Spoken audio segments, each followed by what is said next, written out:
Pourtant, ma vie n'a pas toujours été aussi misérable. Je vais vous expliquer comment tout a basculé.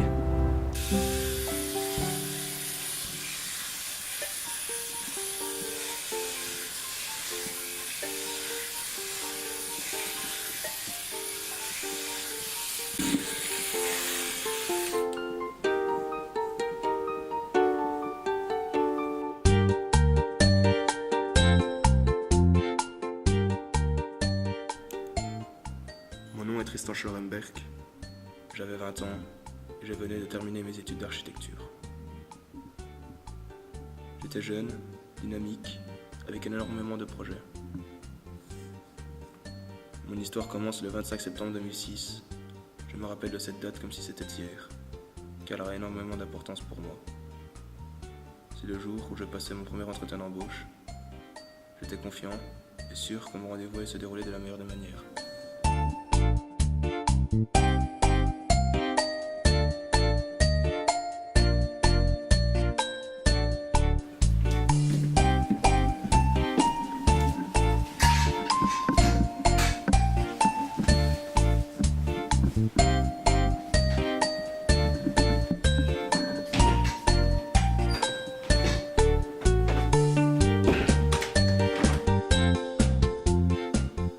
Elle, c'est Madame Ledure, la chef de la société dans laquelle j'avais postulé.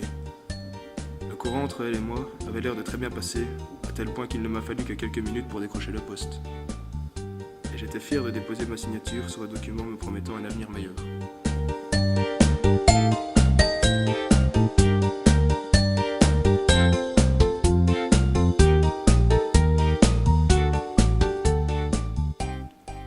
Issu d'une famille nombreuse, mes parents n'avaient pas forcément les moyens de m'offrir tout ce dont j'avais envie.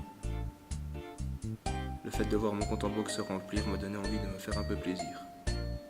J'ai donc décidé de compenser ce manque en m'offrant une voiture, un appart sur lequel j'ai fait un emprunt et bien d'autres choses futiles dont j'aurais pu me passer.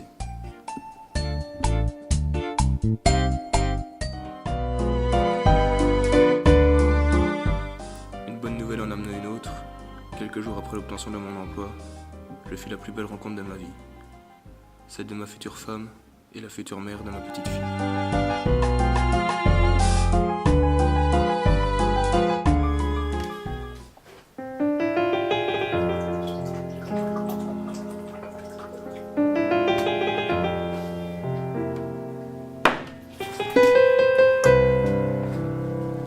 Quelques temps se sont écoulés et la situation s'est dégradée.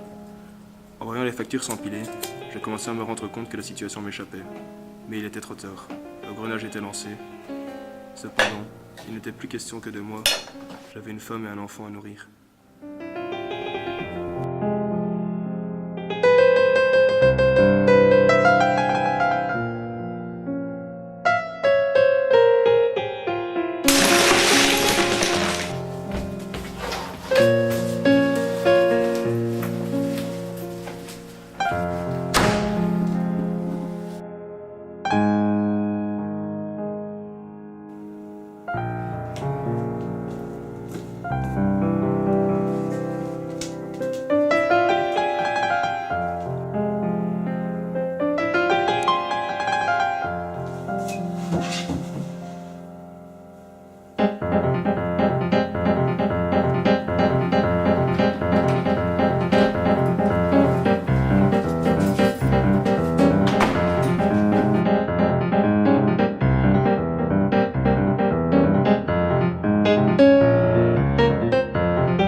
Monsieur Schlorenberg, enchanté. Veuillez me suivre dans mon bureau. Monsieur Schlorenberg, j'ai pris votre dossier et Malheureusement, les nouvelles ne sont pas très bonnes, si on en croit en tout cas les indices que j'ai consultés. Vous avez perdu votre emploi. Oui, c'est ça. Et en termes de revenus, vous avez quelque chose d'autre que... Non, j'ai plus rien pour le moment. vous ne travaillez pas au noir. Je travaille pas au noir, non, j'ai plus rien. J'ai perdu mon travail il y a une semaine de ça et mon logement m'a été repris. Donc non, j'ai plus rien pour le moment. Vous avez un crédit sur une voiture. Oui, j'ai fait des achats impulsifs quand j'avais beaucoup d'argent et à partir de là, j'ai pas trop bien regardé ce que je mettais de côté et je pensais pas qu'une chose pareille allait arriver. Vous remboursez combien par mois de votre voiture? Je rembourse à peu près 500 €. 500 €, mais vous savez que c'est une somme colossale. 500 €, qu'est-ce que je vais faire pour vous? Ici, selon le rapport, vous ne pouvez pas en fait bénéficier du logement social qui vous avait été proposé, enfin sur lequel vous avez fait une demande. Donc malheureusement, au niveau du logement, nous ne pouvons rien faire pour Bla bla bla. En réalité, je ne l'écoutais même plus. Il pouvait me raconter tout ce qu'il voulait. Dès le moment où j'ai compris qu'il ne pourra pas m'aider, rien n'avait plus d'importance. Au final, cela ne changera rien à ma situation. Et vous serez sans doute obligé de vous confronter, aller voir si vous n'avez pas de la famille et vous reporter à vos proches ou faire quelque chose comme ça. On ne pourra pas faire grand chose en tout cas pour vous ici. Ça va, merci beaucoup.